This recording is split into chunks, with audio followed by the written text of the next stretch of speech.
Bonjour notre communauté FEA. Je suis assistée de notre ambassadeur Gabriel aujourd'hui. Gabriel, décris-nous un peu qui est notre invité du jour. Oui, merci ma chère Evelyne. Ben, aujourd'hui, on a nul autre que Anne Bourris qui a coaché plus de 1500 élèves, qui a fait plus de 2000 compétitions. PhD en ressources humaines et qui adore le monde des compétitions. Salut Anne. Bonjour Gabriel, bonjour Evelyne. Bonjour. 1500, je ne sais pas si je me rends là, mais pas mal, ouais. Donc, Anne, on va commencer avec la première question qui est, Anne, vous avez une personnalité qui a marqué plusieurs de vos élèves, soit ceux que vous avez coachés ou enseignés. Qu'est-ce que vous appréciez le plus dans l'enseignement? C'est une excellente question. En fait, je pense que quel que soit le domaine dans lequel j'aurais étudié, j'aurais fini par l'enseigner. La chose la plus importante pour moi, c'est la transmission. La transmission, évidemment, des connaissances, de l'expertise. On est dans une école de gestion. Moi, je suis professeure en gestion des ressources humaines. Donc, j'espère que lorsqu'ils sortent de l'école, les étudiants qui ont étudié en gestion des ressources humaines deviennent de bons professionnels, connaissent ce qu'ils doivent faire comme professionnels. Puis c'est aussi la transmission ou le développement de compétences qui sont moins de l'ordre des connaissances, mais davantage de l'ordre du savoir-faire, savoir-être, développer la confiance en soi, développer une attitude qui va être une attitude professionnelle, savoir comment se comporter dans la vie professionnelle, puis dans la vie personnelle aussi, parce que finalement, la confiance en soi, ce n'est pas uniquement dans sa vie professionnelle qu'on en a besoin.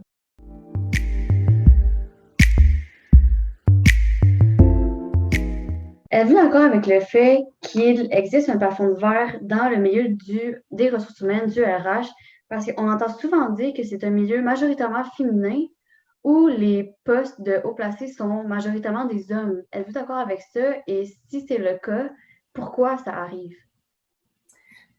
Je suis de moins en moins d'accord avec ça. C'était peut-être vrai il y a 15-20 ans. Aujourd'hui, on voit quand même de plus en plus de femmes qui ont des postes de vice-présidente ressources humaines, directrice ressources humaines. Donc, je dirais, le champ des ressources humaines est une des dimensions de la gestion qui est le plus féminine. On voit ça beaucoup aussi en communication, marketing, pas mal de femmes. Il y a encore certains secteurs dans la gestion des ressources humaines qui sont plus masculins. La rémunération, encore pas mal d'hommes, et surtout les relations de travail, négociations avec les syndicats, etc.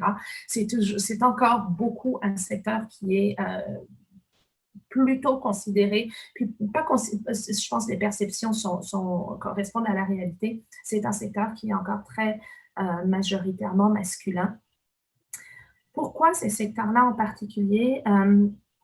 J'ai l'impression que les femmes se sentent probablement moins à l'aise avec les approches traditionnelles de la négociation basée sur la confrontation, basée sur on va discuter, puis c'est celui qui parle le plus fort ou qui tape de poing sur la table qui va avoir raison en bout de ligne. Ça aussi, c'est quelque chose qui est en train d'évoluer parce que de plus en plus, on voit que les nouvelles approches de la négociation, c'est des approches qui sont beaucoup plus basées sur le gagnant-gagnant et non pas sur je mets du poing sur la table pour écraser l'autre puis lui enfoncer ma solution dans la gorge. Donc, c'est en train d'évoluer. Une des choses qui me chagrine, c'est lorsque j'ai des étudiantes qui me disent oh, moi, tel domaine de la gestion des ressources humaines, notamment, je vous parlais de rémunération. Oh, moi, la rémunération, je ne suis pas bonne là-dedans, je ne suis pas bonne dans les chiffres. D'abord, la rémunération, oui, ça a l'air d'être des chiffres, mais la rémunération, ce n'est pas que des chiffres. En fait, la partie chiffre de la rémunération, c'est des ordinateurs il y a des logiciels qui calculent la paye. C'est pas vrai que vous avez quelqu'un qui va taper, puis qui va calculer, puis qui va additionner combien d'heures vous avez fait, multiplié par votre taux horaire, égale combien on met sur votre chèque de paye.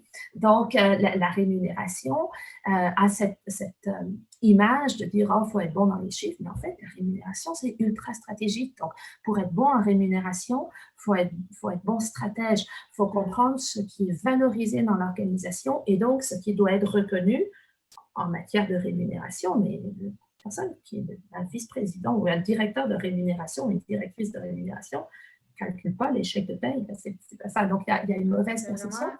Tu as étudié les synergies qu'il y a entre les départements, en RH et tout. Qu'est-ce qui fait qu'une femme a plus de la misère à affronter son employeur pour lui dire « Hey, j'aimerais ça avoir une augmentation salariale » ou juste confronter un coéquipier masculin? Qu'est-ce qui fait que, est-ce que c'est la société qui nous rend comme ça? Est-ce que c'est les barrières entre départements, entre collègues? C'est quoi? Tu poses une excellente question et je ne pense pas que j'aurais la réponse. Si on avait la réponse, ce serait donc plus facile. Et je pense que c'est probablement un mélange de tout. Qu'est-ce qui fait en sorte qu'on est comme ça? C'est un mélange de tout. Le point de départ de ta question, c'est basé sur une réalité. Les données là-dessus sont très claires. Les femmes ont moins tendance à aller réclamer à leur employeur, même des femmes qui ont une perception de leur juste valeur, qui disent, ben, moi, je pense que je vaux tant. Puis, ce n'est pas uniquement en salaire, ça peut être en salaire, mais ça peut être en poste. Une directrice qui est directrice alors que ses collègues ont un titre de directeur principal, par exemple. Donc, même une femme qui évalue bien où elle se situe en termes de valeur, en général, les femmes ont tendance à être plus hésitantes, ne pas aller réclamer. Les collègues masculins ont beaucoup moins cette hésitation. Alors, d'où ça vient? Probablement un nombre multiple de facteurs. Oui, probablement la façon dont on est élevé.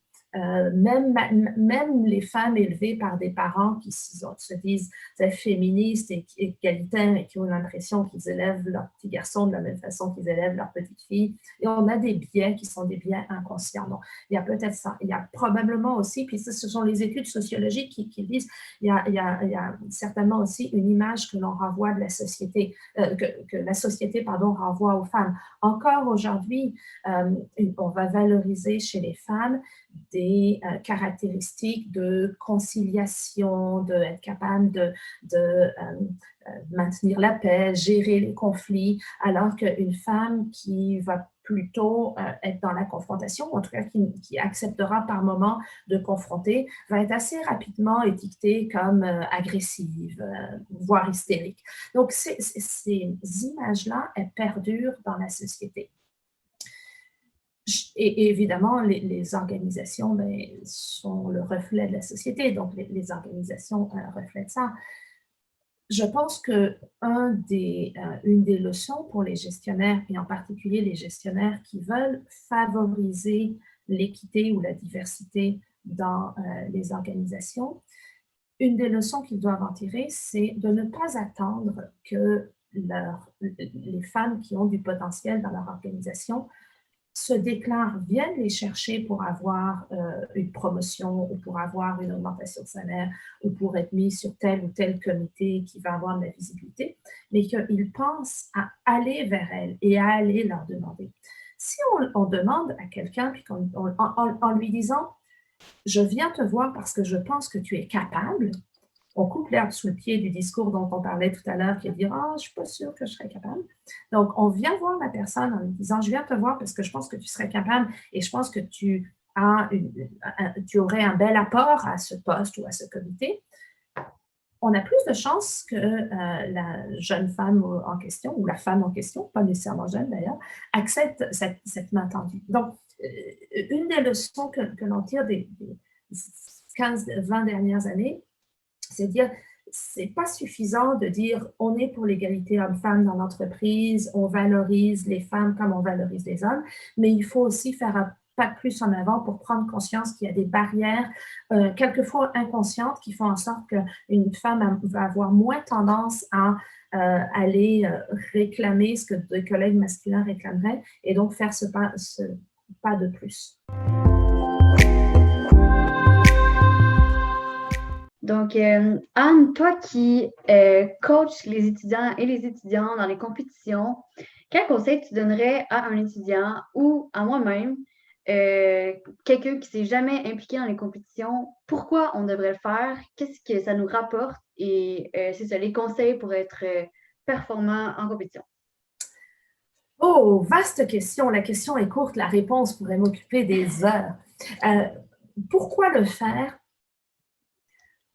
D'abord parce que c'est trippant, parce que c'est une expérience qui est incroyable. Alors, j'ai conscience de dire ça alors qu'on est à l'automne 2020, l'hiver 2021 qui s'en vient, et les compétitions d'hiver, elles vont beaucoup être en virtuel. Il n'y aura probablement pas autant d'esprit de corps qui va se créer que si on était en présentiel, même si on essaie absolument de créer, puis il va quand même y avoir un bel esprit d'équipe, mais c'est une expérience qui est intense, une expérience où on vit d'abord entre coéquipiers. Les coéquipiers d'une petite équipe, c'est des équipes de 3 ou 4, on vit intensément, on se rencontre toutes les semaines avec ses coéquipiers, puis c'est intense aussi en termes d'émotion, même sans attendre d'arriver à la compétition, parce que chaque semaine, on travaille, on a des cas, on présente des cas, on a une rétroaction immédiate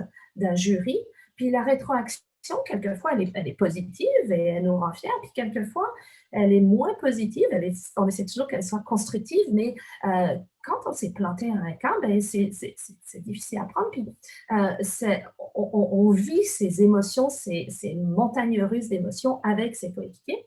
Et puis, il y a un esprit d'équipe aussi. On fait ça parce qu'on est fier membre de la délégation d'HEC. On ne veut pas laisser tomber HEC. On ne veut pas laisser tomber l'ensemble de la délégation. Donc, on se sent aussi une responsabilité collective. J'ai envie de dire, justement, parce que j'ai participé à 4 compétitions. Mon frère, en 2018, en a fait une aussi.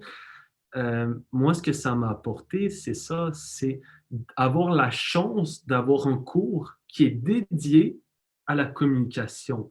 Et j'ai étudié en marketing, un de mes professeurs a déjà dit, la négociation, vous le faites de votre tendre enfance jusqu'à ce que durant toute votre vie, on va négocier avec un parent pour aller voir sa blonde, son chum, qu'on a 15 ans. On va aller négocier avec un professeur pour avoir peut-être, selon le style de personnalité, des notes supplémentaires. Mais je pense que c'est ça aussi, les compétitions, c'est apprendre, maîtriser un peu plus la négociation et avoir la chance, parce qu'au HEC, on a la chance d'avoir un cours qui est dédié à ça. On se fait créditer un cours. Sans dénigrer les autres écoles, c'est pas tout le temps comme ça. Nous, on a cette opportunité où on va passer de 3 à 25 heures dans mon cas par semaine où on se pratique à communiquer et on a de la rétroaction de gens, de jurys qui proviennent d'un milieu complètement différent, finance, ressources humaines, marketing. Donc, je pense que ça serait ça pour moi, les compétitions, ce que ça apporte. C'est des compétences qui ne peuvent se débloquer que s'acquérir qu'en le faisant. Et ça, on a la chance de le faire. Ben, écoute, Anne, merci énormément de t'être montrée disponible. J'ose espérer que ça va un peu démystifier le monde des compétitions et ça va surtout montrer qu'il est accessible. Tout le monde peut y aller et justement, c'est la beauté maintenant de l'introduire dans la première année, mais c'est libre à tout le monde. Donc, merci énormément, Anne, et merci, Evelyne. Merci. Merci à vous. Ça a été un honneur et un plaisir d'être parmi vous.